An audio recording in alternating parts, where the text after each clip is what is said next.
తీన్మాన్ మల్లన్నాను నేను ఎమ్మెల్సీగా ప్రమాణ స్వీకారం చేసిన మల్లన్న మండలి చైర్మన్ గుత్తా సుఖేందర్ రెడ్డి సమక్షంలో ప్రమాణం.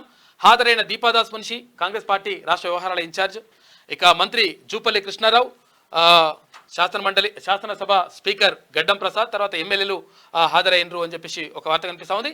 నన్ను గెలిపించిన వారికి ధన్యవాదాలని చెప్పేసి మల్లన్న చెప్తా ఉన్నాడు.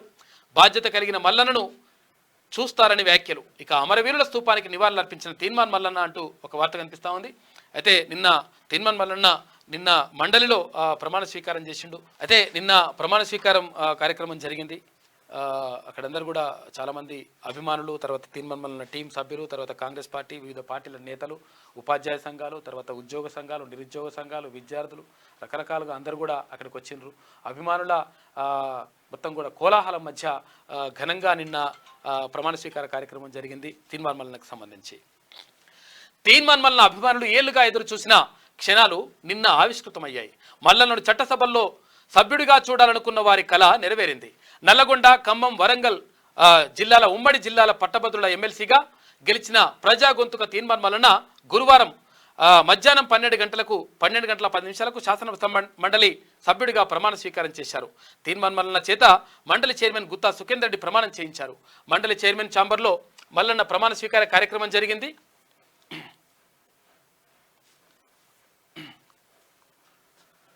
అనంతరం మండలి చైర్మన్తో కలిసి మల్లన్న ఫోటోలు దిగారు. ఈ సందర్భంగా మల్లన్నకు మంత్రులు, ఎమ్మెల్యేలు, ఎంపీలు, కాంగ్రెస్ కార్యకర్తలు, మల్లన్న అభిమానులు శుభాకాంక్షలు తెలియజేశారు.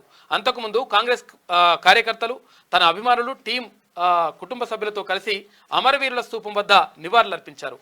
ఎమ్మెల్సీగా ప్రమాణ స్వీకారం చేసిన అనంతరం తీన్మాన్ మల్లన్న మాట్లాడుతూ తాను ఇప్పటి వరకు ఏ పదవి చేయలేదని, అయినా తనను గ్రాడ్యుయేట్ ఎమ్మెల్సీగా గెలిపించిన పట్టభద్రులందరికీ ధన్యవాదాలు తెలిపారు. జీవితంలో తనకు వచ్చిన మొదటి అవకాశం ఇదే అన్నారు. నిన్న మొన్నటి వరకు ఉన్న మల్లన్న వేరు, ఈ రోజు నుంచి బాధ్యత కలిగిన మల్లన్నలా ఉంటా అన్నారు.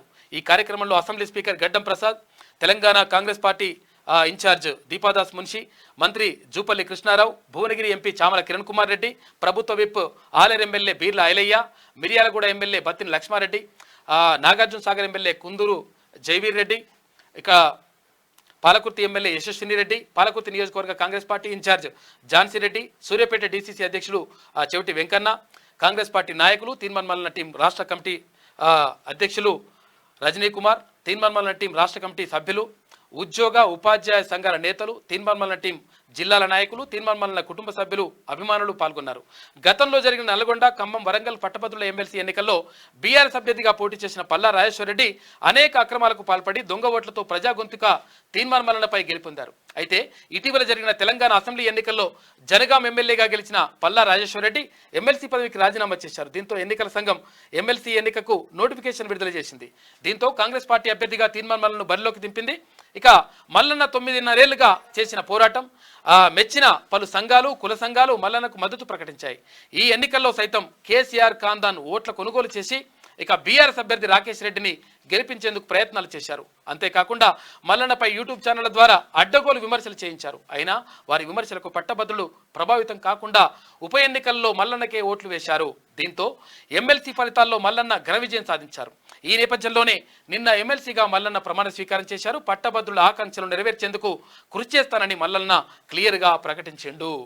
నిన్న ఇక్కడ అమరవీరుల స్తూపం దగ్గర అయితే నిజంగా క్లియర్గా చట్టసభల్లోకి పంపించినటువంటి మీ అందరికీ నిజంగా తెలంగాణ ప్రజల ఆదరాభిమానాలే క్యూన్యూస్ను కానీ తర్వాత తీన్మాన్ మల్లన్నను కానీ 100% నడిపిస్తూ ఉన్నాయి.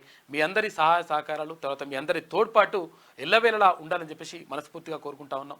ఎందుకంటే ఒక సమాజంలో మార్పు రావాలంటే, సమాజంలో అంటే కొంతవరకు మంచి జరగాలంటే ఎవరైతే బాధితులు ఉంటారో, ఎవరైతే కష్టాల్లో పడుతుంటారో, ఎవరైతే నష్టాల్లో ఉంటారో, ఎవరైతే బాధపడుతూ ఉంటారో ఆ బాధితుల పక్షాన నిలవడమే ఇక్కడ క్యూన్యూస్ కానీ తర్వాత తీన్మాన్ మల్లన్న కానీ పెట్టుకున్నటువంటి ఎజెండా.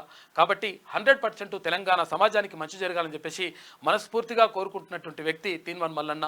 ఎందుకంటే ఎప్పుడు కూడా ప్రజల కోసమే ఆలోచిస్తూ ఉంటాడు. అరే ఎట్లయిపోతుంది మొత్తం అంటే పేదలు కనీసం అక్కడ వైద్యం చేసుకోలేనటువంటి పరిస్థితిలోకి వెళ్ళిపోతున్నారు. పిల్లగాన్ని స్కూలుకు పంపిద్దామంటే వాళ్ళు అంటే స్కూలుకు పంపిద్దామంటే భయపడేటువంటి పరిస్థితి వస్తూ ఉంది. కాబట్టి పేదలు ఎవరైతే ఉంటారో లేకపోతే నిజంగా ఎవరైతే అభాగ్యులు ఉంటారో వాళ్ళకు అండగా నిలవాలని చెప్పేసి తీన్మాన్ మల్లన్న ఎప్పుడు కూడా పదే భావిస్తూ ఉంటాడు. కాబట్టి చట్టసభల్లోకి వెళ్ళడం ఒక మొదటి మెట్టుగా భావించవచ్చు. తర్వాత మరి ఎటువంటి అవకాశాలు వస్తాయి, తర్వాత ఏంటి అనేటువంటి విషయం పైన చూడాల్సిన అవసరం ఉన్నది. ప్రభుత్వం మరి కూడా సానుకూలంగా స్పందిస్తుందని చెప్పేసి అందరూ కూడా ఆశిద్దాం.